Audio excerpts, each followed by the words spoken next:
After the zombie virus broke out, my sister and I found two crystal cores. Between the metal ability and the healing ability, she took the lead in choosing the more powerful former, and I was forced to choose the healing ability. When she led the team to search for supplies, I was enjoying the air conditioning in the medical station of the base. When she was fighting in the sea of corpses and blood, I was sleeping in the arms of the base leader. Her clothes were stained with blood and brains, while I was always dressed in a white robe, spotless. In the end, I was pushed off the city wall by her and was devoured by the zombies. When I opened my eyes again, my sister and I were reborn on the day when we chose our abilities. She took the lead in choosing the healing ability. It's my turn to enjoy the good life this time. I smiled and said nothing. 01, wait a minute, I take it back, I want the healing ability. Just as I was about to get the pure white crystal core representing the healing ability, my sister suddenly changed her mind. I knew that she was reborn too, but it seemed that she didn't know that I was reborn as well. It was the second day after the zombie outbreak, and we found the body of a researcher in the corridor of the apartment. The body was already cold, and there was a damaged password box next to it. We tiptoed and carried the box back to the shared house, and opened it effortlessly.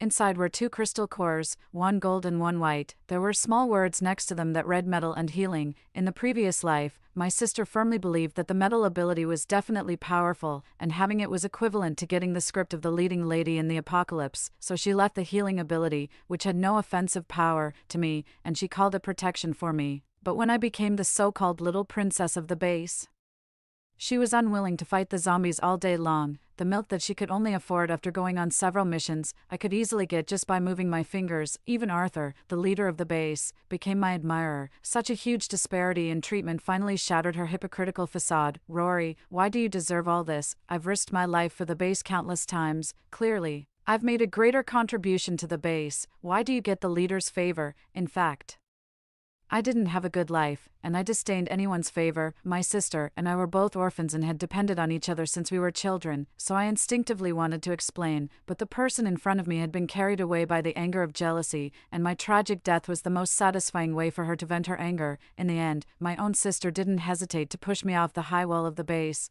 Outside the high wall, there were continuous roars and dense zombies.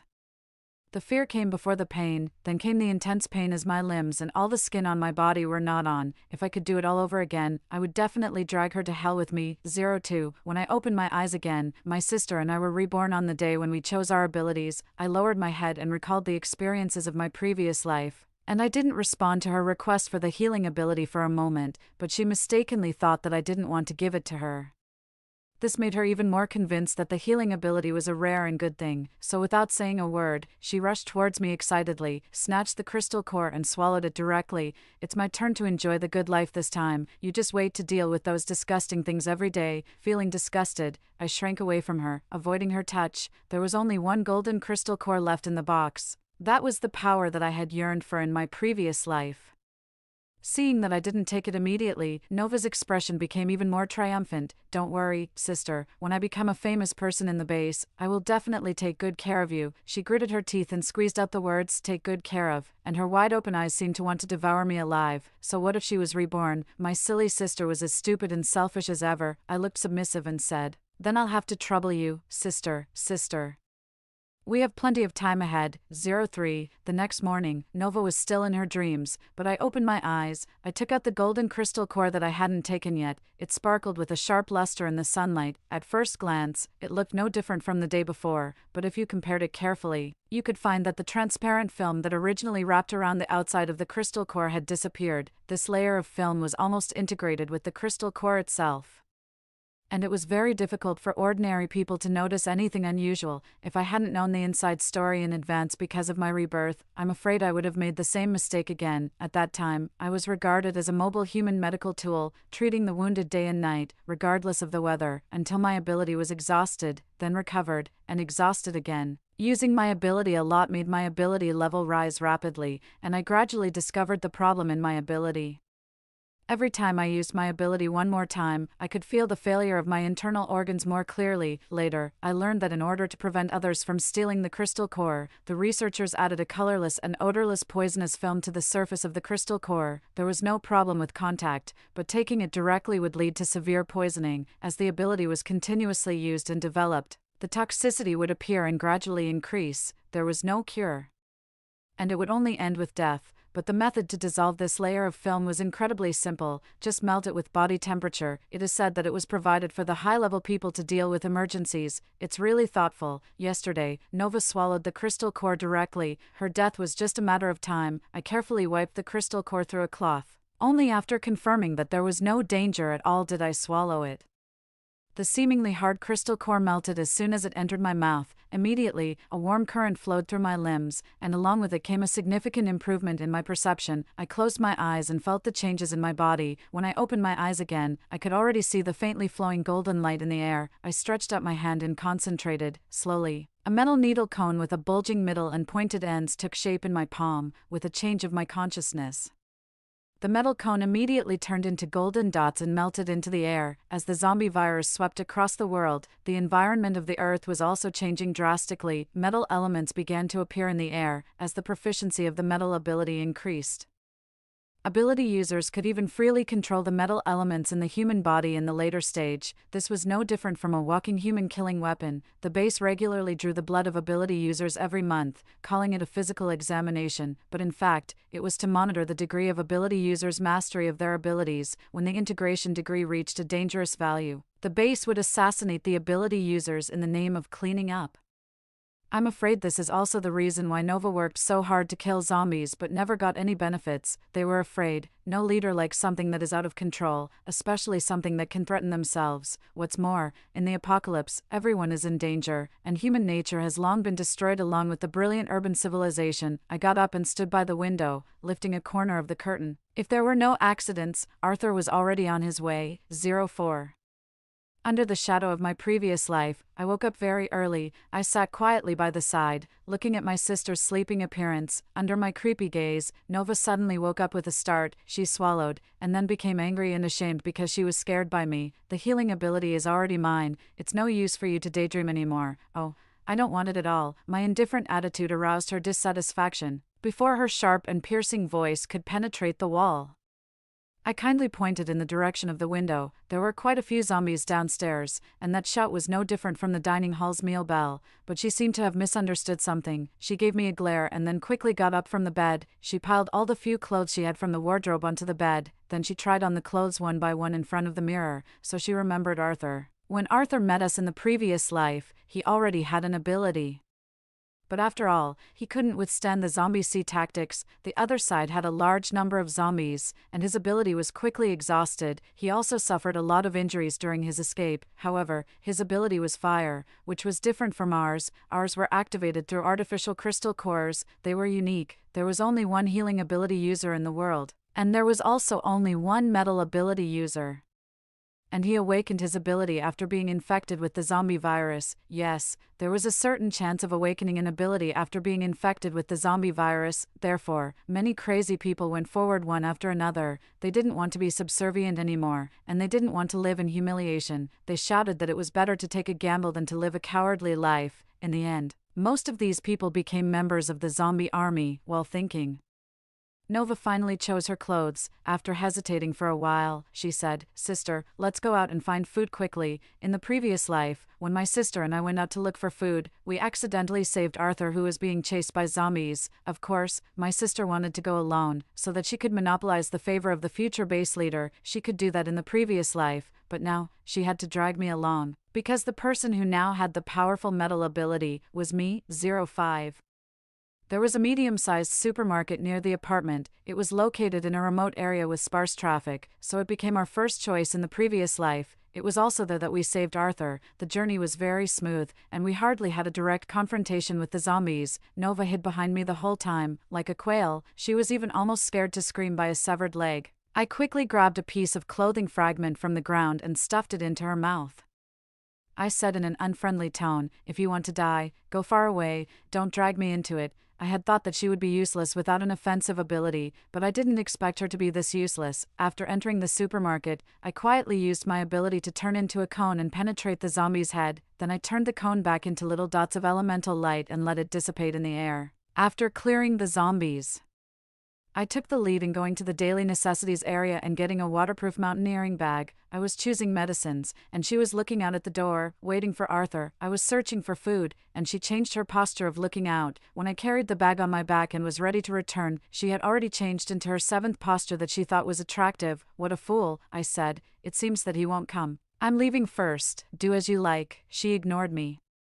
I was speechless and turned around directly. The next second, a figure fleeing in a panic was running towards the supermarket in the distance. There were also quite a few zombies following behind. TSK, what bad luck. Arthur wasn't a good person, but I couldn't let him die so easily either. When he was about to be cut up, I silently turned into a silver needle and pierced the head of the zombie closest to him. When he gradually distanced himself from the danger behind him, I created a metal ball on the ground to make him fall. By the time he reached the supermarket, I had already killed most of the zombies behind him. Seeing that there was no danger, Nova, who had been pretending to be dead, suddenly jumped out to fawn on him. It was so scary. Fortunately, you're okay. Let me help you treat your injuries. She used her healing ability to cure most of Arthur's injuries. The man's eyes immediately sparkled with amazement. There was an obscure look in the depths of his eyes. After Arthur expressed his gratitude to her, he turned to me instead and asked if it was me who had killed the zombies just now. Seeing that the attention was diverted, Nova gave me a vicious look. I chuckled and denied it. No, maybe it was a ghost. This denial was exactly what my sister wanted. She quickly echoed that there should be someone passing by and doing a good deed out of righteousness.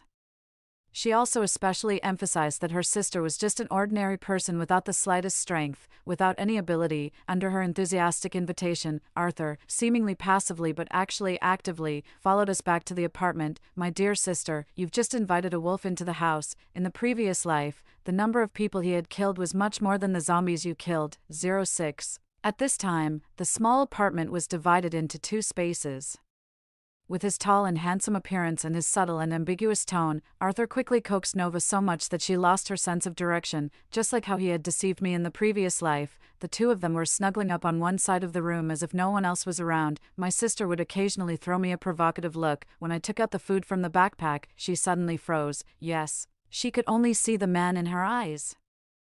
How could she remember that the original purpose of going to the supermarket was to get supplies? Leaning in Arthur's arms, she ordered haughtily, "Rory, why are you so selfish? Do you want to eat all the food by yourself?" Although Arthur frowned, he still said gently, "Rory, it doesn't matter if you don't like me. Nova is after all your own sister. You can't just watch your sister starve to death, can you?" It's so disgusting to hear him call like that. You both have abilities.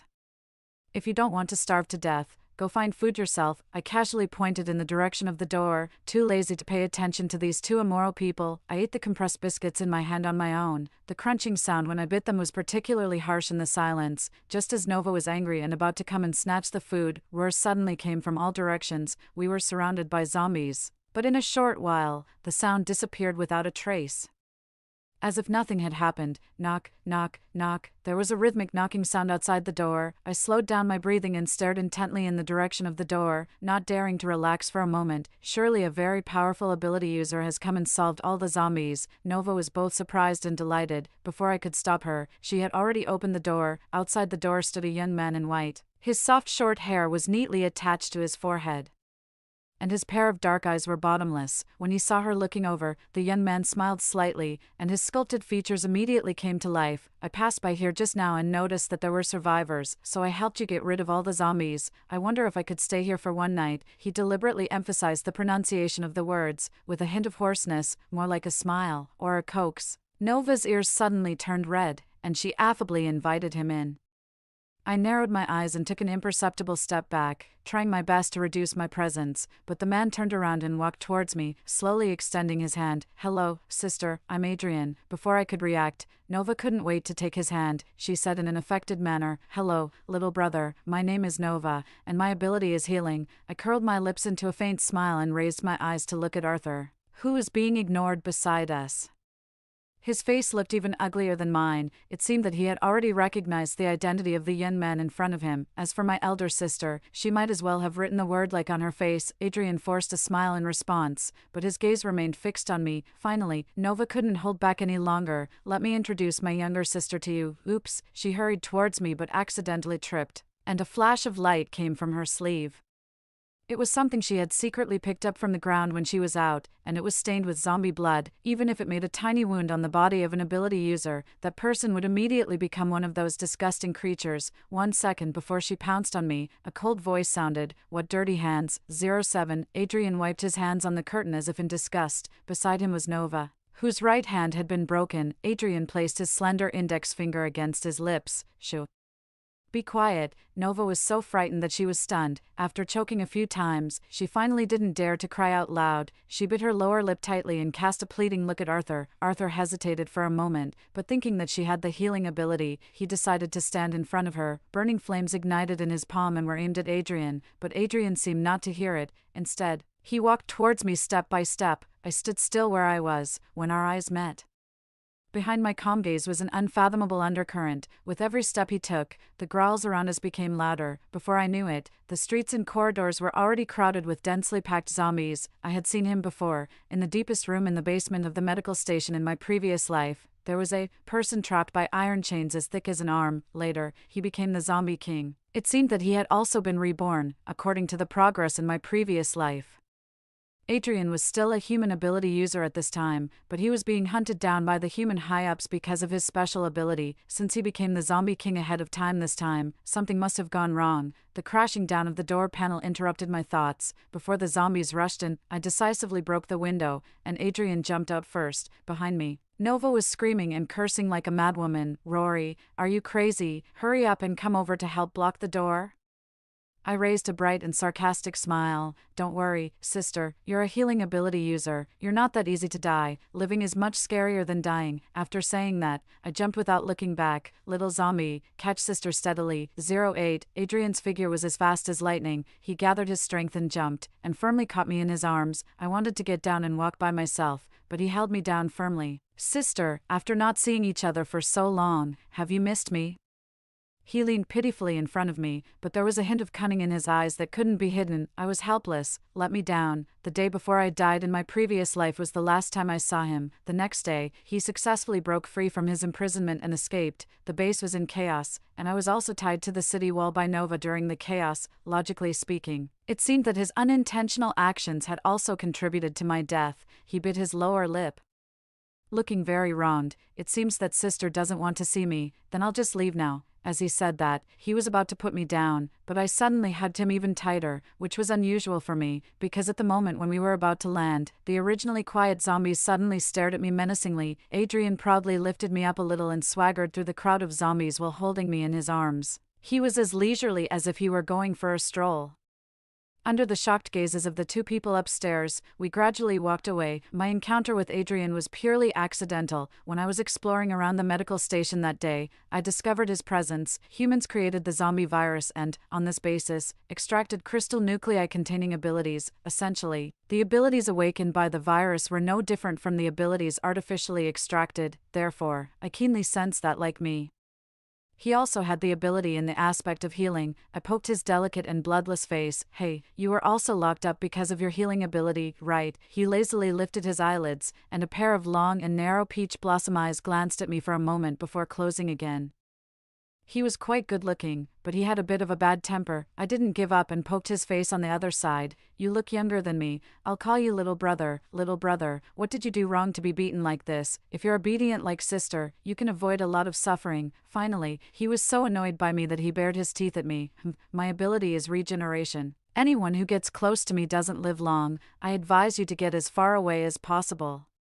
He was like a small animal whose tail had been stepped on. Perhaps it was the mutual understanding and sympathy between healing ability users. Since then, I would always find an opportunity to sneak in and visit him. Sometimes I brought a steamed bun and a glass of milk, and sometimes I brought a flower. Of course, there were also times when I went empty-handed, and I would just tell him about what happened outside. From the initial mind your own business to later calling me sister all the time. Slowly, I became more and more familiar with Adrian. I also learned from him about his tragic experiences. Unlike me, his regeneration ability was passive. He couldn't output his ability like I could, but he could make himself immortal. Even if only his head was left, Adrian could regrow a complete body. Because of this, his flesh and blood were supplied to the human high-ups to fulfill their dream of eternal life. Ordinary ability users couldn't be infected with the zombie virus for the second time. Otherwise they would completely mutate, but Adrian was different. He had a strong resistance to the virus, so the high-ups injected the virus into his body many times to promote the research of the vaccine. Unfortunately, he didn't make it through. In the end, he became the zombie king, half human and half zombie. Those greedy people were always like this, trying to control everything that couldn't be controlled. In the end, they could only reap what they had sown. 09.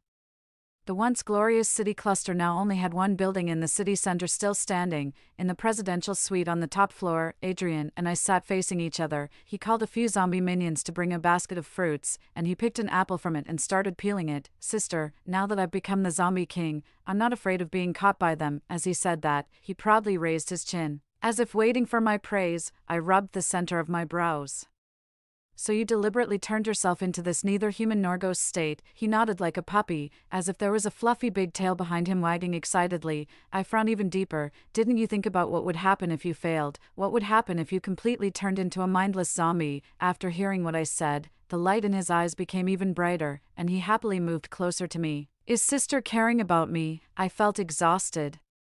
Seeing that my face was gradually turning ugly, Adrian became serious in an instant. I was wrong. I promise I won't do it again. How about sister? You hit me. He spoke sincerely, but he didn't stop making small movements. He was almost leaning against me. I sighed, pushed his head away, and then took the apple from his hand. I quickly stuffed it into his mouth, under his mournful gaze. I lovingly rubbed his hair to comfort him. The next second, my face became serious again. Since we've been given a second chance at life, we must never repeat the same mistakes. It's time to get rid of those scumbags who don't deserve to be human. Those scumbags referred to the high-ups in the Dawn base, including Arthur. Dawn, what an ironic name. They developed the zombie virus under the banner of human evolution and the elimination of the weak, but before the vaccine was successfully developed, the virus got out of control.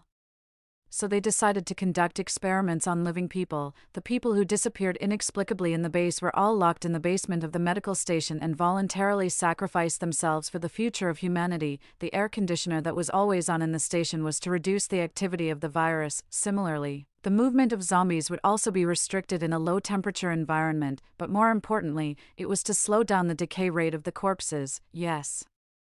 In the eyes of the high-ups, even dead experimental subjects had value. The experimental subjects wouldn't be freed until the last bit of their value was squeezed out. Their final destination was the stomachs of the zombies. Surprised, aren't you? But this is human nature. It wasn't the end of the world that destroyed human nature. It was human nature that nurtured the end of the world. 10. The bloody memories replayed in my mind over and over again, and Adrian's face also darkened.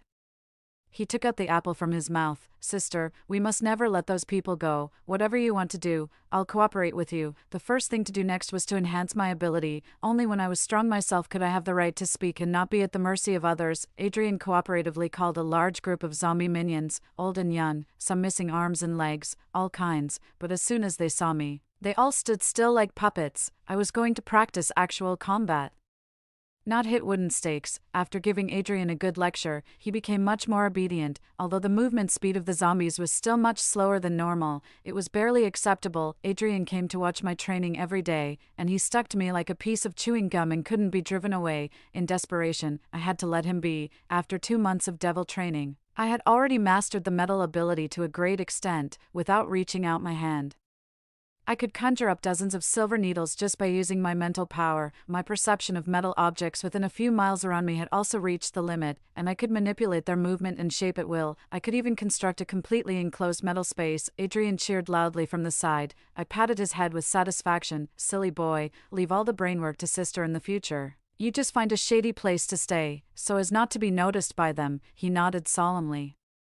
Then, the next day, when I was looking for a car in the city, I didn't encounter a single zombie along the way. On the third day, when I was about to drive out of the city, a group of zombies suddenly appeared. They didn't want to bite me, they just simply blocked my way. I quickly and cleanly cleared the roadblocks. On the 7th day, in front of the base gate, I saw a familiar figure among the people queuing up to enter the base. Sure enough, taking advantage of the inattentiveness of the armed personnel checking at the gate, I grabbed his ear and quickly dragged him to an inconspicuous corner. It hurts, it hurts. Adrian looked at me with tears in his eyes, and his eyes were red all around. I sneered but also let go of my hand. Stop pretending.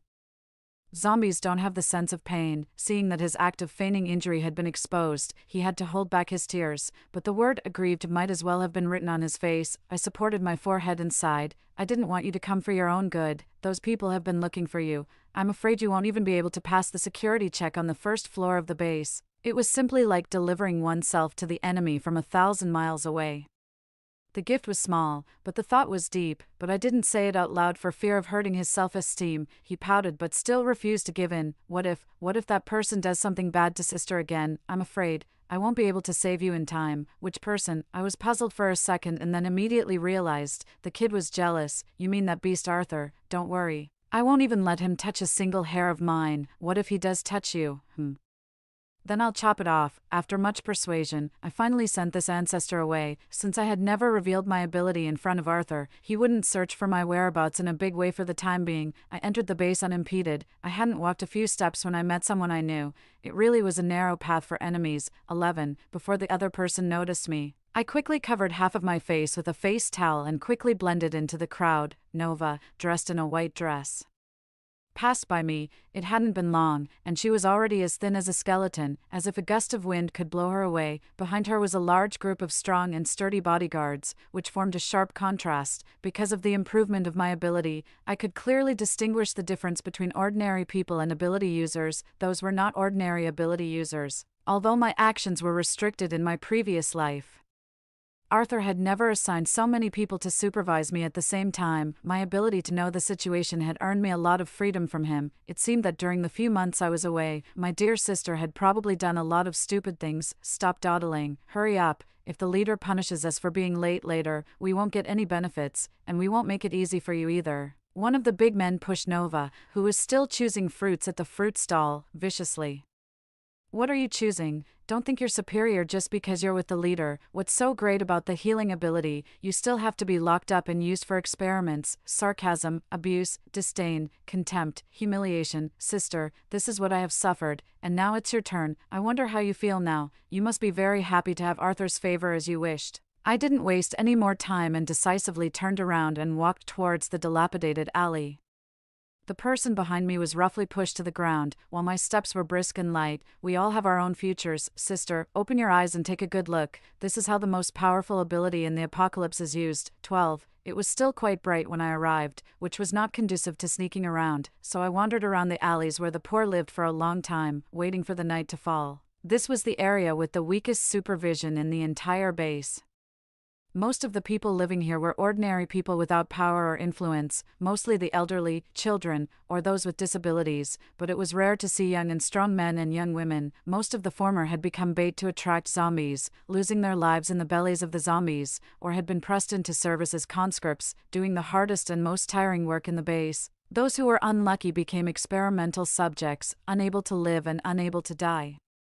As for young women, their fate was no better than Nova's. The beautiful ones were raped, and those who were not good-looking were dragged away to do manual labor. Their final destination was without exception the herd of zombies. To facilitate research, the people above had deliberately raised a group of zombies, specifically for experiments. At the same time, in order to better maintain the activity of the zombies, it was necessary to continuously provide fresh flesh and blood. Thus, there were continuous disappearances of people. Perhaps some people had already noticed something was wrong, but so what? The sun still rose as usual. Before the darkness eroded them, they pretended that everything was bright. Everyone was deceiving themselves. I simulated the action route in my mind over and over again, until I was sure there were no mistakes. The thick night had already shrouded the entire land. In my previous life, I had tried to escape, so I secretly memorized the range of all the surveillance cameras in the base, but my ability was too weak, and with the toxicity taking effect, I had to give up. This time, I successfully avoided the inspections of all the informants and managed to sneak into Arthur's room. He was very perceptive and regained consciousness immediately even though he was in a state of sleep. Unfortunately,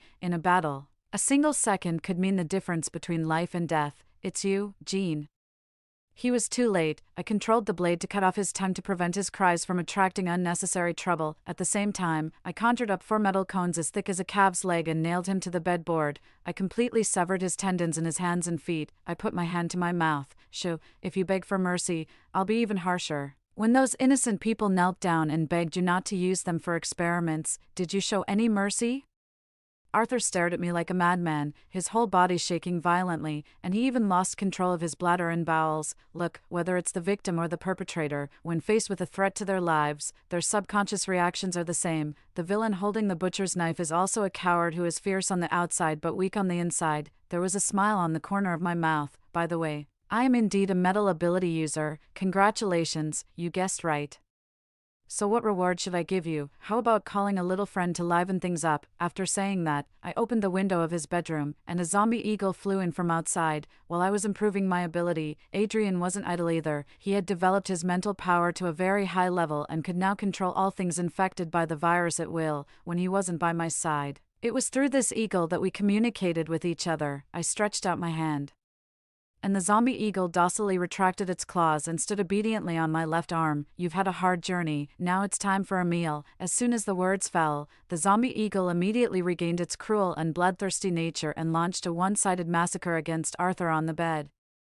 After the buffet was over, only a large black hole was left on his chest. He lay on the bed, barely breathing, with more air going in than coming out. But I am a cautious person. After confirming that he had no more breath, I specifically cut off his head and let the zombie eagle carry it back and play with it like a ball. Sister, it'll be your turn soon. 13. I entered Nova's room through the window. She didn't even lock the window, which saved me the trouble of breaking it by force.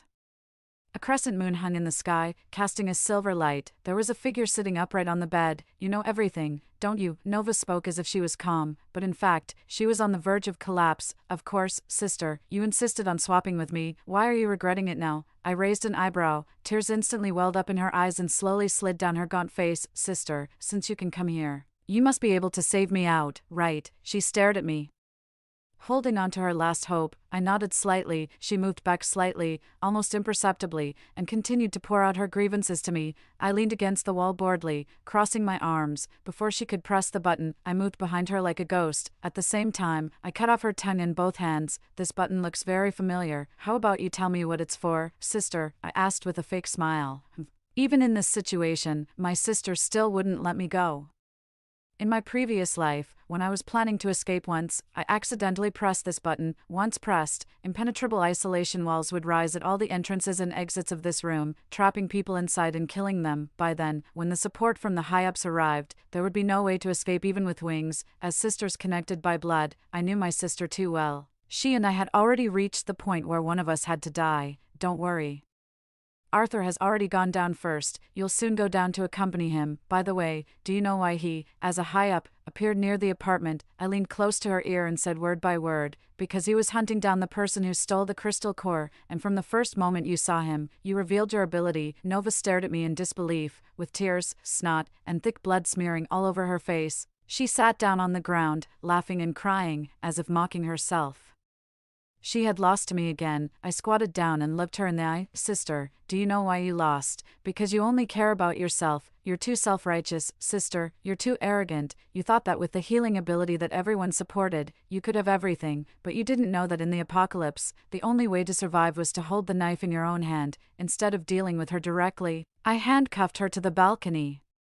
You're no different from those beasts in human skin. Sister, watch carefully. This is how an ability should be used. 14. I covered the entire base with my consciousness. One after another, metal cages rose up in the residences of the high-ups in the base, the medical station, and the gathering place of ability users. They glistened with a cold luster under the merciless moonlight. According to my memory from my previous life, the bottommost layer of the basement of the medical station was a zombie pit, where the zombies were kept. To strengthen the defense, the entire medical station was built with metal, which happened to provide me with great convenience. I slowly stretched out my hand. The buildings of the medical station above the ground were all uprooted and floated in the air. The frontline wounded were living there. Then I gathered my strength into a fist, and the metal partitions between the underground building floors instantly decomposed. The researchers inside fell straight to the bottommost layer and became the zombies' food. For a moment, cries of pain filled the air. After I dealt with the zombies in the pit, Adrian also arrived in time. I curled my lips into a smile. You're just in time. There were still some high-ups that needed to be dealt with, the wealthy area of the base. The commotion just now had woken everyone up. Under the protection of fully armed soldiers, those pot-bellied high-ranking personnel were hurriedly evacuating. I raised my hand, and the gun barrels that were originally aimed at me and Adrian instantly turned in the opposite direction. All the lackeys who were helping the evildoers were shot in the head. One of the high-ups recognized Adrian and his eyes were filled with greed. No matter who it is, as long as you catch him, you'll be rewarded with 100 crystal cores, instantly. The wind of a fist blew past my ear. The next moment, screams rang out one after another. The zombie eagle that was originally hidden in the night revealed its true appearance. I protected Adrian behind me, and the scene in front of me was like a purgatory. When some of the high-ups were about to escape from the chaotic crowd, metal walls rose up from the ground, cutting off all the remaining people's hope of survival. Half an hour later, there were white bones everywhere.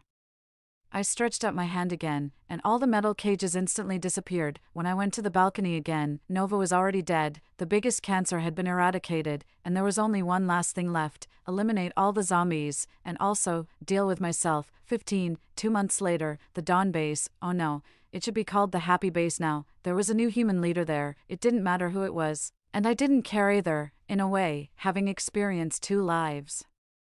I could be considered indifferent. I didn't have a strong sense of identity or belonging to any specific human base. All I did was just because my morality was intermittently noble. Some humans were disappointing, but the human race didn't deserve to be exterminated. On a sunny morning, I sent an invitation letter to all the human bases, inviting them to witness my death. A tree that stands out in the forest is sure to be struck by the wind. In the past 2 months, the human bases had extended an olive branch to me again and again, hoping to restart the research on the virus and abilities to save all of humanity. I refused all of them, and as expected, I was hunted down. Only by dying without a burial place in front of them could they completely give up, so that there wouldn't be a second Dawn Base. There were many people who came to observe, and among them were those who still wanted to win me over. There was a steep cliff, and below was the churning and roaring magma, under the eyes of everyone. I unleashing power like crazy. Roar. Actually, I hadn't been doing well, and I disdained anyone's favor. People have the tendency to flock to the strong, and zombies are the same. Plus,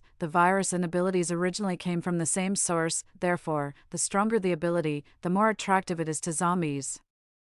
I stood on the edge of the cliff, my eyes blurred by the hot air blowing up from below. I jumped off. Then a figure rushed over in a hurry and jumped down without hesitation. There was a huge crashing sound in the magma, and sparks flew everywhere. With the mental control of the Zombie King, the zombies all over the world seemed to be greatly summoned and rushed here like crazy one after another. Then they fell into the boiling magma one by one and disappeared without a trace, until the last zombie on Earth fell into the magma. Thus, the zombie crisis was completely over. 16. Extra story. The process of falling was much longer than I had imagined. Countless splashing magma and rock debris were flying in the air. I was just about to activate my ability when I was startled by the person who suddenly appeared in front of me. It was Adrian. Before taking action, I told him the whole plan of faking my death. The Zombie King desired abilities more than ordinary zombies.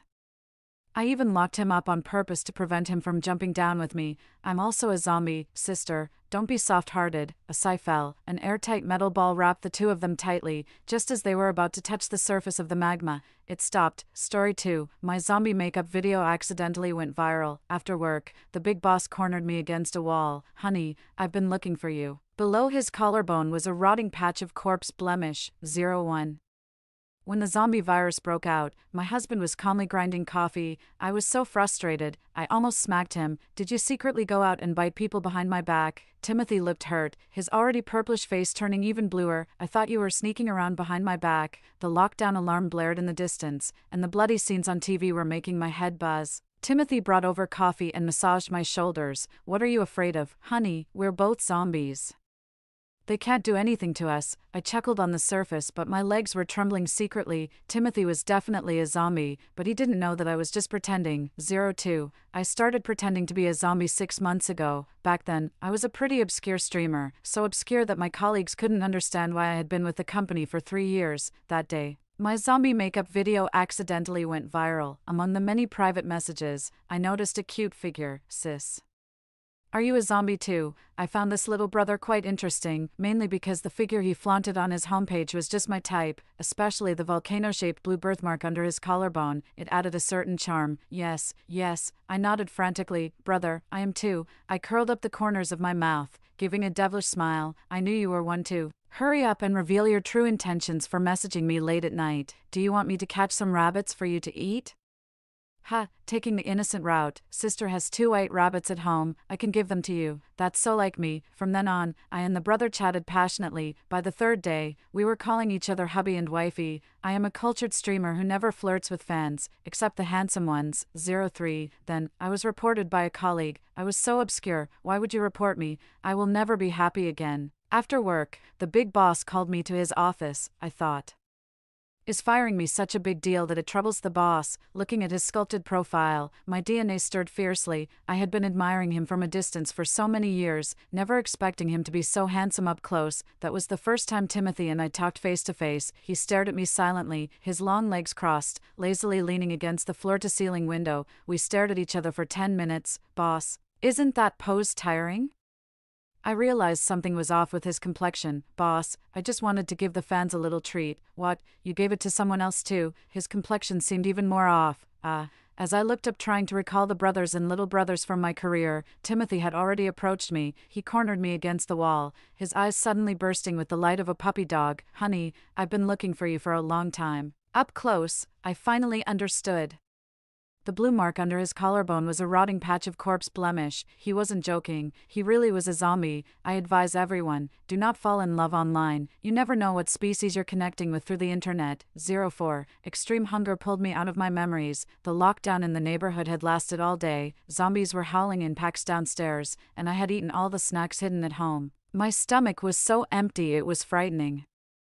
Tears of regret slid from the corners of her eyes, while Timothy happily watched Resident Evil in the living room. When we got married, that dog of a man made such sweet promises to me. I've never met anyone with my constitution before. We two are the only zombies in the world. You and I are a match made in heaven. And now he pulls this stunt. I feel like murdering my husband. Baby, what's wrong? You look so down. Should I go out and grab a few people for you?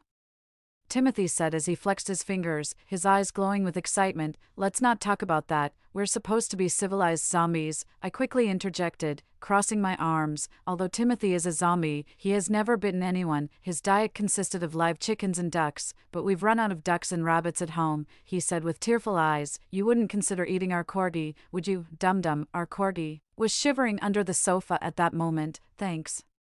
But no thanks, I'm not eating that. If you're really hungry, you could take a bite out of me, Timothy offered, showing his arm with its well-defined muscles. However, at this moment, he had lost all appeal to me. Eat your head. I'm craving hot pot, barbecue, crayfish, fried chicken, pizza, spicy chicken feet. I couldn't wait any longer. While Timothy was asleep, I planned to sneak out to get some food supplies. As soon as I moved, the mattress bounced, and Timothy pulled me back, rubbing his face against mine in a drowsy state. Where's my wife going? Let's cuddle. Zombies have very sensitive senses and can detect many things that humans cannot. Just as I was trying to break free from his embrace, Timothy suddenly perked up and whispered, something's coming. His ears twitched, probably hearing something. Dum-Dum also crawled out from under the bed and started barking towards the window. I heard nothing and could only look in the direction of his gaze. The scenery outside the window, it was as calm as ever. Suddenly, a round shadow appeared on the window. It looked like a human head hanging upside down. I clutched Timothy's arm tightly. The head began to forcefully slam against the window. Bang, bang, bang. The window frame vibrated rhythmically. Are zombies coming over? I hid behind Timothy. I didn't expect them to arrive so quickly. Don't be scared, wife. It's not a zombie, Timothy reassured me, protecting me with one hand and reaching for the window handle with the other. Oh no, I trembled in fear. When he opened the window, a soccer ball appeared, swinging feebly in the air. I think this is a distress signal. There's a 6-year-old girl living upstairs. Her parents are always out and leave her locked at home. Could it be that the child upstairs ran out of food? Possibly, but we also have no food left, Timothy said, craning his neck. Little sister, we've run out of food too. Okay, came a soft, weak voice from upstairs. Wait, I can give her a little. I remembered some snacks hidden behind the wardrobe and pulled them out. I bought these because I was feeling peckish. This is all I have left. Sob, my wife is really kind and cute, Timothy said, kissing my face 3 times. Stop kissing. Take it before I change my mind. Timothy took the snacks and looked out the window. We can just tie it to the soccer ball, right? Just as he reached out, a figure roared and grabbed his arm tightly. Our screams overlapped. Me, what's happening? A zombie got in. Him. My biceps hurt so much. My husband, a zombie, has just dragged another zombie into our home. What use do I have for this husband? The child who was just talking to us upstairs has now mutated. Her hair is disheveled, her eyes cloudy, and she's howling while staring at me. Timothy is desperately pulling on the hand of the small zombie, his body twisting like a pretzel. Honey, I didn't realize you were so flexible, I comment from 3 meters away, watching the scene unfold. Honey, do zombies fight each other too? Timothy, grimacing in pain, replies, I don't know, besides you, this is the first zombie I've encountered. Can you beat it? Can I not beat a child, as it turns out? He couldn't. Timothy is knocked to the ground, and the small zombie starts rushing towards me. I quickly dive into a wardrobe and firmly shut the door. Outside, the sounds of a scuffle erupt. After a while, it finally goes quiet outside, and I cautiously crack open the door. Honey, sob, sob, sob. I was braced for a scene of devastation, but to my relief, both the people and the dog are intact. Hey, Timothy makes a silly face at me. Don't be scared, honey. I immediately stop my sniffling and tears. He's so adorable. What happened? The little girl, who just a moment ago had grown fangs and claws, is now back to her cute, clueless self, playing with the dumb dog. Timothy sits down cross-legged beside me, stroking his chin. Just now, she bit my arm, and then she reverted back. I lift his arm to see, and indeed, there are 2 small dark blood holes. Could your blood be the antidote to the virus, I wonder? That would be strange indeed, although Timothy is a zombie. He never goes berserk or bites people. It turns out his blood has a special effect. For a moment, my mind races with terrifying scenarios of Timothy being taken away by a biochemical research facility, kept for research, subjected to endless tests and blood draws, until all his blood is drained. That would be great. Timothy laughs obliviously. I throw a chestnut at him, grate my foot, keep quiet and don't dare tell anyone. I quickly hand 2 lollipops to the girl upstairs. Sweetie. What's your name, sister? I'm Lauren. Lauren, you mustn't tell anyone about what happened today. Okay, sister. With the bribe complete, I feel satisfied. Just as I'm feeling smug, there's a knock at the door. Who is it? Timothy goes to answer, and I squeeze his hand, signaling him to be careful. It's okay, he reassures me and goes to open the door. A man's voice comes from outside. Delivery. The neighborhood is locked down. Where did this delivery come from? I rush to the door to stop Timothy from opening it, but I'm a step too late. The person outside has already squeezed in, and he really is a delivery guy. He looks young and naive. What's the matter? Timothy asks gently, worried the boy might be in trouble. I was delivering when I got locked out. I have nowhere to go. The boy's eyes dart around, fixating on the ground. We do have a spare room. Lauren runs out of the house, sees the boy, and immediately hides behind the dog, before I can react.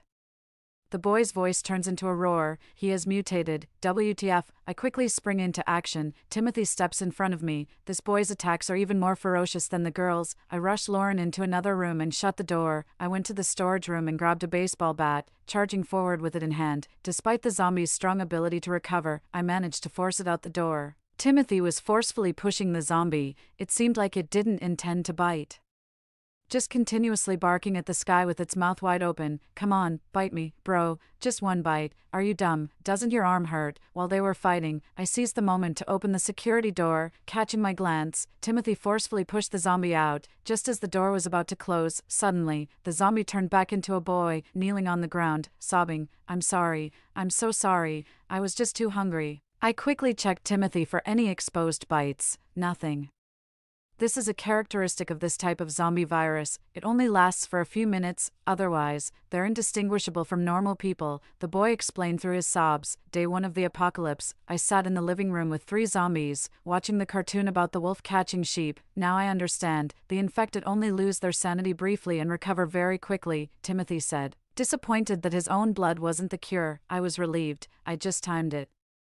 About 20 minutes, the boy, Victor, felt very guilty about what had happened and shared everything he knew with us. If you transform more than 3 times, your body will severely degenerate, and eventually, you'll die. So, you guys are in danger then. Actually, the transformation can be controlled by will, but I just came into contact with some blood in the corridor, so, that means blood makes you more prone to frenzy. He spoke as if he wasn't a zombie himself. Victor nodded. Falling silent, he didn't have many chances left. Timothy decided to implement a home quarantine policy. There were 2 more rooms in the house. Lauren and Victor could each stay in one, using the supplies delivered, until an official cure was developed. Timothy whispered in my ear, anyway, we're both zombies. We're not scared, right? He had a proud little smile. You think you're so superior. That night, we sat around the dining table eating boxed meals. Because I told Timothy to pretend we were a married couple, I finally had food to eat. I was enjoying my meal when Timothy quietly moved next to me. Baby, look, don't we look like a family of 4? He propped his cheeks with his hands, staring happily at the opposite side. According to Victor, he also has a sister about the same age, so he gets along well with Lauren, creating a really warm scene. How could I possibly give birth to such a big son? I paused with my fork in hand, afraid of exposing our identities. I hadn't told Timothy yet. We'll have one in the future anyway. Timothy playfully poked my arm, his gray-blue eyes cloudy and confused. As if he was drunk. Wait, he really was drunk. What did you drink? I was thirsty just now, had a couple of sips of water. It was clearly Chinese baijiu. That was supposed to be a delivery for someone else. Victor scratched his head. What happens if a zombie gets drunk? Timothy, ranting about going out to fight zombies. Big brother, stop messing around. You're a zombie too. There are 2 zombies sitting in your house. I dragged Timothy into the room, pushed him onto the bed, and covered him with a blanket. Finally, he quieted down. Timothy wrapped himself up like a cocoon, rolling over to my side. Wife, I'm here to serve you in bed. I punched him. The apocalypse is upon us and you're still goofing around. He just laughed mischievously, facing the window. He exclaimed, "Oh world, please don't end yet. I've just married and haven't enjoyed it enough yet." Does this man look like a cold and aloof CEO at all? Officially, the quarantine period is set for 2 weeks. During this time, no boxed meals can be delivered.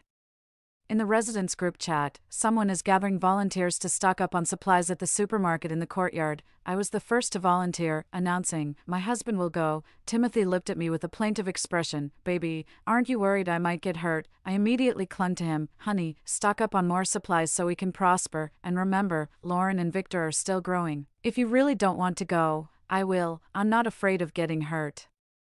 Timothy surrendered. "I can't win with you." Victor wanted to join as well. I escorted them to the entrance of the apartment block. The main door was tightly shut, the glass covered with panels that blocked the view from outside. It was then I realized, apart from us, everyone else was extremely tense, wrapped in various protective gear, ready for anything. The building manager reminded us, currently, it's hard to tell who might be infected, so naturally, everyone is a bit more cautious. Among the volunteers, there were a few familiar faces, especially the man from the 3rd floor, who was particularly noticeable. He was wielding a large axe, his eyes red. I heard he had already killed several zombies. People say those zombies can revert back to normal. Doesn't that mean he's committing murder? That's terrifying. I patted Timothy's back, reminding him to stay safe and not to reveal his identity. The building manager opened the glass door. Only one last rolling door separated us from the outside world. From our current view, the courtyard was empty, no zombies in sight. Suddenly, I felt uneasy. "No, I have to go with you." I grasped Timothy's hand tightly. "Are you worried about me, wife? I'm afraid you won't pick the snacks I like." Yesterday, the zombies seen around the building had now vanished. Probably they had returned to their normal state and gone home. The supermarket was just inside the quarantine zone, near the community entrance. It took only 5 minutes to walk there. We actually made it there safely. As soon as we entered the supermarket, our group scattered in a flurry. At this point, whoever was slow would end up with nothing. Grab more drinking water first. I kicked a shopping cart to Victor and then dashed to the instant and frozen food section. I filled the cart with large packs of instant noodles and ready-to-eat hot pots, batteries, lighters, flashlights. The supermarket owner was nowhere to be found, so we would have to pay him later. I moved as fast as lightning, while Timothy was calm as a chicken. "Wife, this packaging is so pretty." "Wife, do you need?" Indeed, my worries were not unfounded. My shopping cart was stacked like a mountain, and so was Victor's. I patted Victor on the shoulder, proud. "You are such a good boy, much more useful than your dad." Nothing. We pushed our carts to the supermarket entrance and turned back to check on the safety of the others. In total, 7 people came out last. Besides us 3, there were the man with the axe, a young man, and a couple. The man with the axe had grabbed a lot of canned water and compressed biscuits. The couple didn't have much food. They came from the direction of the pharmacy section. The young man seemed inactive. "Let's not worry about him. We should go first."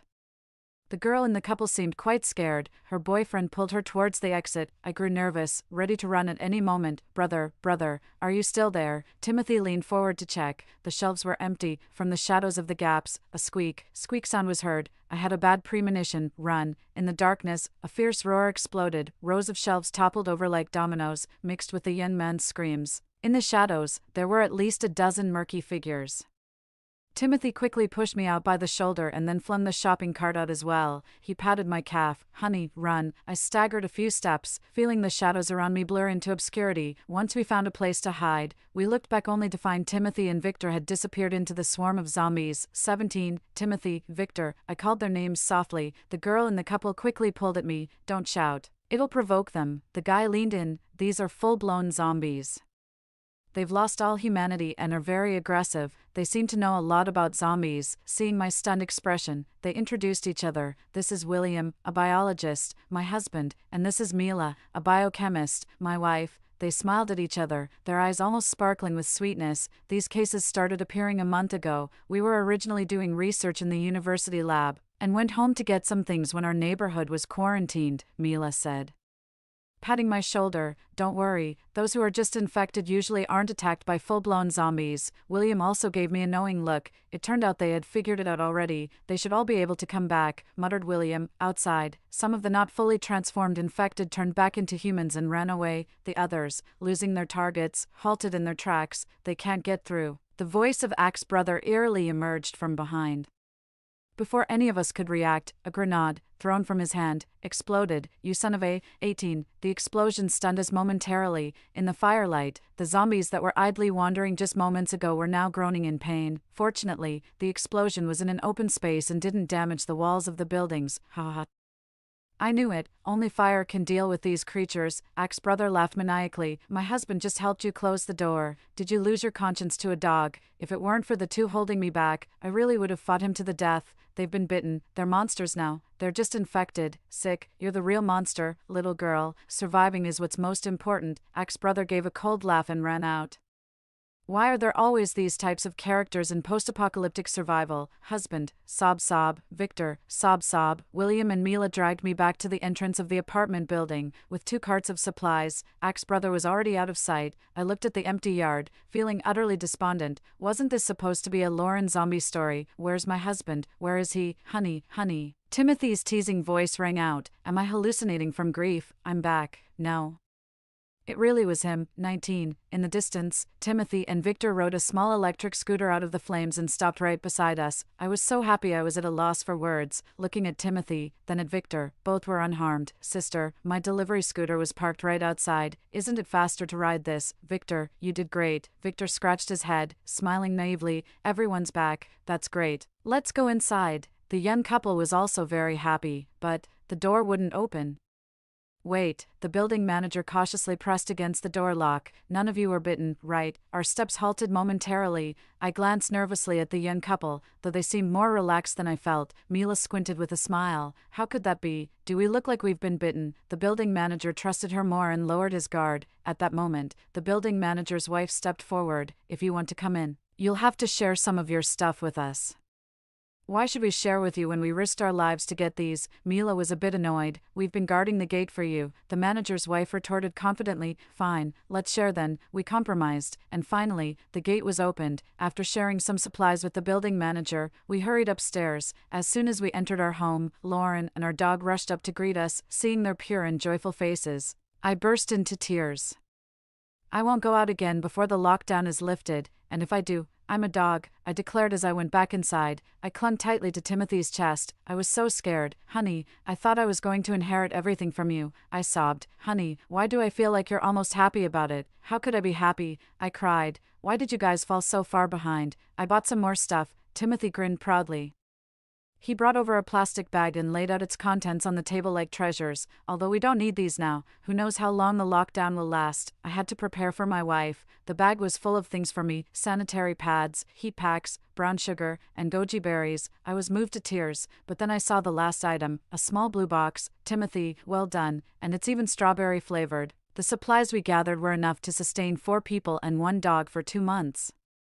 Going out was no longer an option. We could somehow muddle through. Occasionally, families with scarce supplies would ask us for help, and we'd share some with them. However, someone snitched on us. We were kicked out of the homeowners group chat. Owner of 1201, have some shame, will you? You've emptied the supermarket. Did you even pay? The supermarket is a communal resource of the residents. Monopolizing it isn't right. I heard that water and electricity might be cut off in a few days.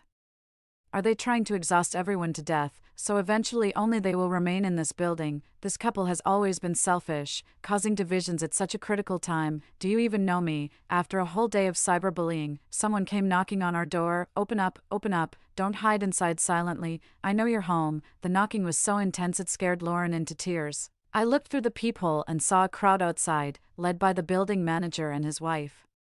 With Axeman standing in the corner, these bastards, I was about to lose my temper, but Timothy stopped me. He nodded at me, signaling that he would handle it. There's nothing to discuss, please go back. We risked our lives for these supplies, and we have 2 kids to feed. There are still some items in the supermarket, you can go get them yourselves if you want. His calm voice quieted the noise outside. We're not here for supplies. The building manager spoke softly. We heard someone in your family has mutated. His wife pushed him aside, looking fierce. Several residents reported being bitten on this floor. I suspect you're hiding the disease without reporting it. It's impossible. If someone were bitten, they wouldn't dare to come here so openly. There's nothing of the sort. Please go back. For everyone's safety, it's best we avoid contact. I tried to keep my tone calm. Are you feeling guilty? The building manager's wife raised her voice.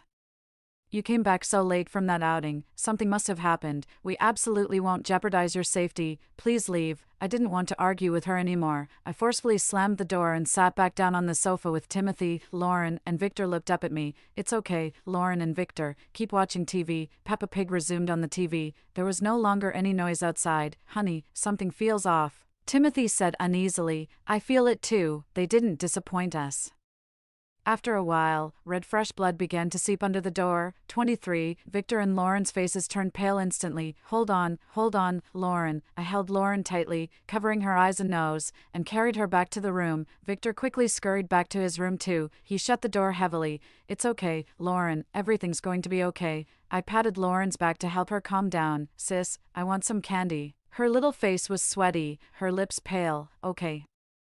I still have 2 pieces of chocolate. They're all yours, sis. I really miss Mom and Dad. All right, once the lockdown is lifted, we can see Mom and Dad. But like this, will they still love me? Of course, Lauren, you're just sick. You'll get better. Lauren's small body gradually calmed down in my arms. The fit stopped, but on the other end, Victor's room emitted a low rumbling growl. He was banging on the room door. Thud, thud. He had locked the door when he entered. 24, outside.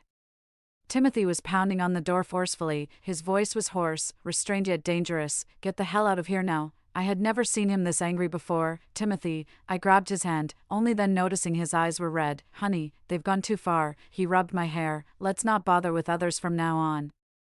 Just us. I can't bear to see you in trouble. Okay, but they seemed unwilling to leave us alone. We won't stop bleeding at your doorstep until you hand over the zombie. An axe smashed against the door, making a loud sizzle. What do you really want? I shouted, my voice exhausted. There was silence outside for a while, then they pushed the building manager out. He was timid and cowardly. The zombie goes down to fetch supplies, just as I thought. It's all for supplies, so.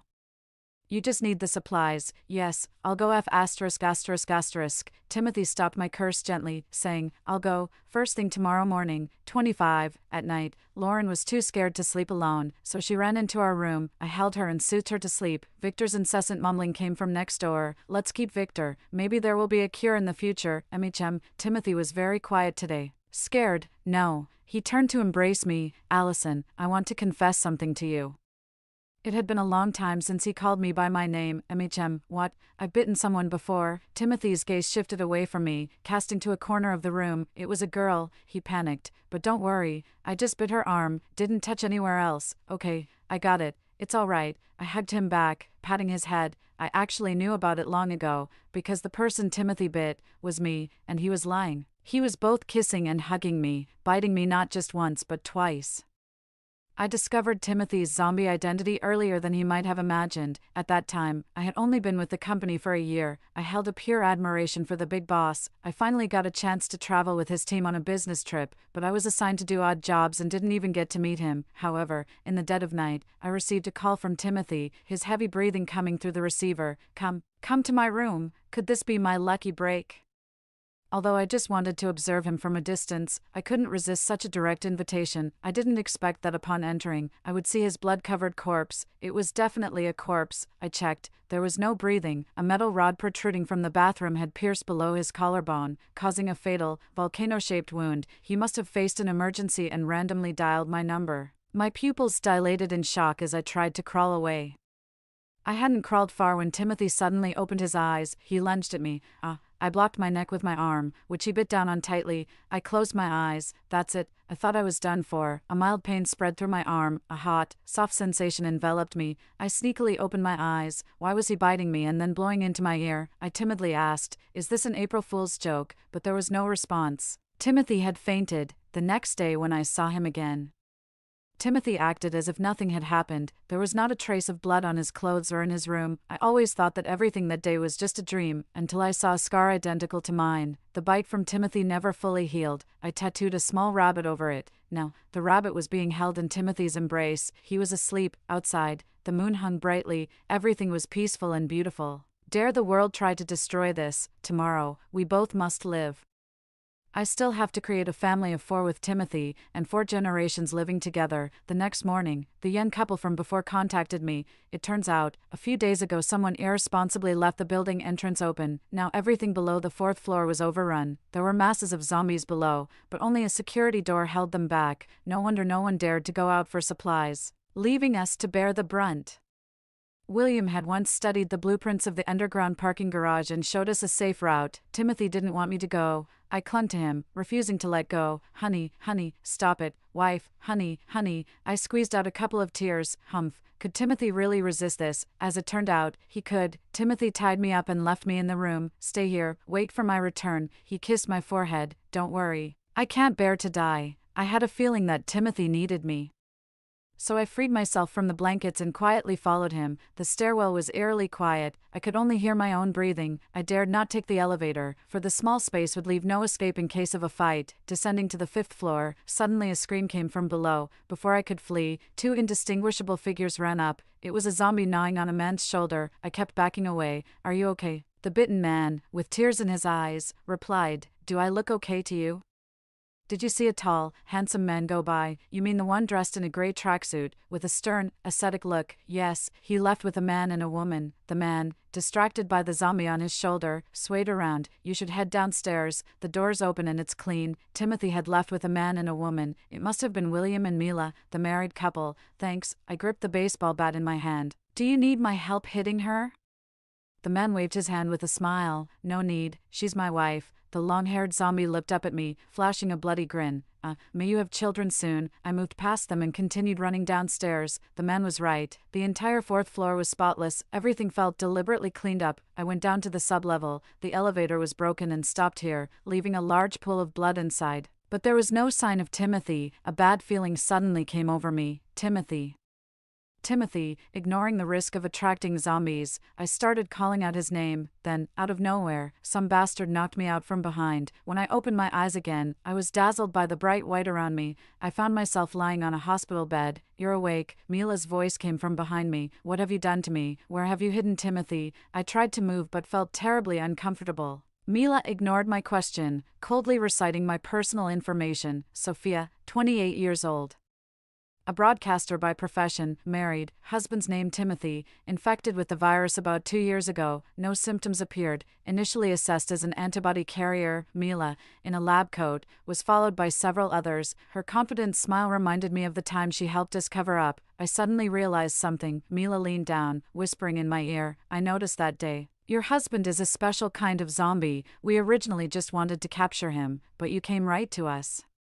"Very good. You are what we were actually looking for. Was it you who incited them to cause trouble, forcing us out? I thought you were the good guys." "We are the good guys. Indeed, we've been looking for a cure, and now, we might have just found it." I'm the cure, just my luck. Constant tests. Draining my blood. "Can I see Timothy one last time?" "I'm afraid that's not possible." Mila's smile twisted. "He's already been sent to the zombie isolation area. He must have turned into a monster by now." I wanted to save my husband and suddenly felt a surge of energy. I jumped up with a click-click sound, but they had guns. I lay down again. "Damn." Mila pressed down on my head. "I suggest you don't struggle needlessly. If you cooperate with us, your husband might suffer less."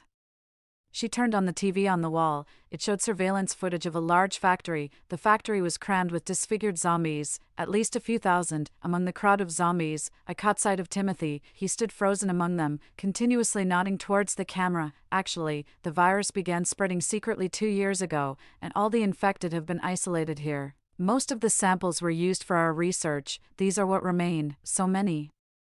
Can I really make that much medicine alone? Haha, you don't need to save everyone. Just saving a part of the population is enough. A part of the population. Which people? The rich, the powerful, also, the smart ones. Mila stepped aside, revealing the hospital bed behind her. On the bed lay William, deep in slumber. Mila swung her knife, slashing forcefully across his shoulder. Blood gushed out and stained the bed. In an instant, the wound healed. Has William been infected?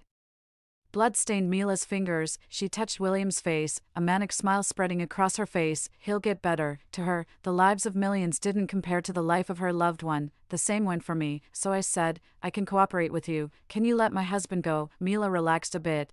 He's a zombie. He'd be killed if he went outside. Timothy has a six-pack. He won't be taken down that easily. He's also very wealthy, and he's the male protagonist. What are you trying to say? I casually crossed my legs, looking composed. Nothing. Just a reminder, this is a zombie story by Lauren. Before Mila could react, the window exploded. A horde of zombies, or rather, indestructible strong men, stormed in. I quickly dove under the bed. Gunshots rang out. The team stood unflinching. The armed guards in the room ran out of ammunition and stood in shock. Mila was pinned down by several men, lying on the floor, not daring to move. After the smoke from the gunpowder cleared, a row of gray shadows stood erect. Then, I heard the voice I had longed for. Wife. The smoke cleared. Timothy stood behind the wall, legs crossed, leaning against the window frame. He said, I've been looking for you for a long time. Being captured by Mila was actually part of Timothy's plan. That day, Brother Axe had tipped him off, revealing that it was Mila and her group who had betrayed us. So he decided to go out and investigate. He initially just wanted to teach them a lesson to ensure our safety, but he accidentally uncovered their conspiracy hiding here. Timothy wanted to gather complete evidence before returning. My following him was an unexpected variable, but also anticipated. Thus, he teamed up with a few not fully mutated infected and launched a counterattack. At first, I didn't understand what was happening. Until Timothy gave me a nodding signal. He said he'd handle everything. Even so, I still had many questions. Weren't you just crazily nodding over there, looking not so smart? How did you get here so quickly? Cough. What kind of company do I run? I'm good at making fake videos. Oh, and how could Brother Axe possibly tip you off? To him, his own life is the most important. So I told him what? My wife is a cure. You can take a bite. Deserves a smack. But he knew I was the cure. I've known for a while. Timothy said mysteriously. Why are you still? Just kidding. Hee. Honey, do you think I love you because we are the same species? I really thought so. Without that video, we would never have crossed paths. Honey, that's not it. He suddenly hugged me tightly. I'm truly mesmerized by your charm. No. Trapped by affection. That's more like it. Honey, I've liked you since a long time ago. I was the first fan of your live streams. Seeing you progress little by little made me happier than anyone else. I love how you never give up. I love how timid yet brave you are when you sneak glances at me. I love your witty banter, your daydreams. I love you. I can't hold back anymore. I need to kiss this man. And just like that, I kissed him. Smooch. Timothy froze for a moment, staring at me. His warm fingers climbed up to my neck. His lips swiftly and fiercely hit the target, stealing my breath away. Softly, murmurs of gurgle echoed around. How lovely. I should be under the car, not here. I miss my wife. Shall we go? I had never thought before. The rolling sands of the abandoned factory and the kisses seemed so fitting. Breathless, I leaned on Timothy's shoulder to rest. Timothy, why did you take such a risk to come here? Let me think. I looked up at him earnestly pondering. If they are only seen as monsters, and only a few survive, how far can the world be from destruction? If the world is coming to an end, how can we grow old together? So, for you, I want to save the whole world. Something melted inside my heart. I squeezed his hand tightly.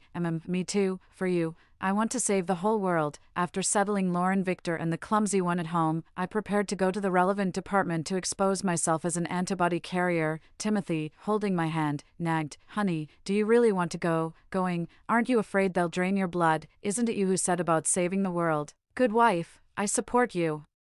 We finally reached our destination after much hardship. It turned out to be just across from our neighborhood. Only then did we discover that there were already a bunch of antibody carriers here. Researchers were working day and night to find a specific cure. Timothy and I moved into the live specimen building of the Key Laboratory as a typical example of recovery. Timothy was asked to write a self-report detailing the process of infection, symptoms, and recovery.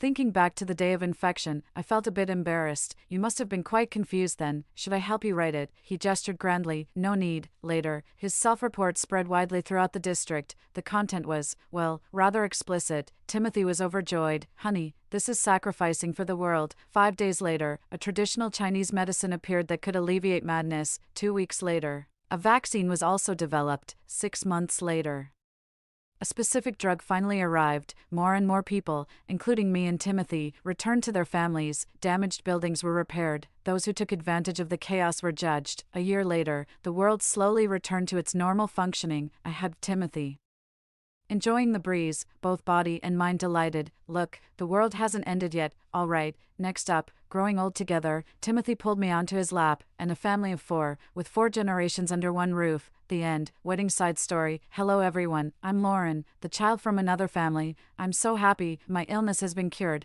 and I can finally go to elementary school. Mom and Dad came home too, and they said they'll spend more time with me from now on. Upstairs, Big brother Timothy and big sister Sophia are planning to have a proper wedding ceremony. They asked me to be the flower girl, and big brother Victor to be the best man. Although Victor's illness is also cured, he has a large wound that still bleeds often, so he's always worried about not being able to find a girlfriend. Big sister Sophia told him not to worry, she's found several beautiful ladies to be bridesmaids. I hope that silly Victor finds the bitterness of love soon. On the day of the wedding, I arrived at brother and sister's house early in the morning. Strangely, big brother Timothy was standing at the door with a tense face. I thought he was just nervous, but inside, big sister also had a serious expression. Her beautiful wedding dress was tossed aside, stained with blood at the front. Their expressions reminded me of myself when I scored 30 on a test, and how my mom looked when she saw my report card. Big sister with hands on her hips. Do you realize what you did wrong? Big brother with a look of grievance. I know I did wrong. Honey, I told you not to hug me. Your wound could bleed onto the wedding dress, and it would be awful. But honey, you were too beautiful. I couldn't help myself. So what do we do now? Big brother Timothy was at a loss for words and continued to be punished by standing. I raised my hand. How about, dye it all red? I'm such a clever little devil. And then big sister got married in that red wedding dress. She was so beautiful, prettier than any bride I've ever seen, because big brother was alternately laughing so hard his mouth stretched to his ears and then crying his eyes out. I won't compliment him too much. Many uncles and aunts who had been sick before also came to the wedding. They said that big brother Timothy and big sister Sophia saved their lives. I know they saved mine too, so I also left them a little blessing. I heard from the adults that kids jumping on the newlyweds' bed is a magical way to create babies, so I invited the whole class of kids to come. I don't know if it will be too much for big sister, but big brother Timothy seemed really happy. I think I'll have little nieces or nephews very soon.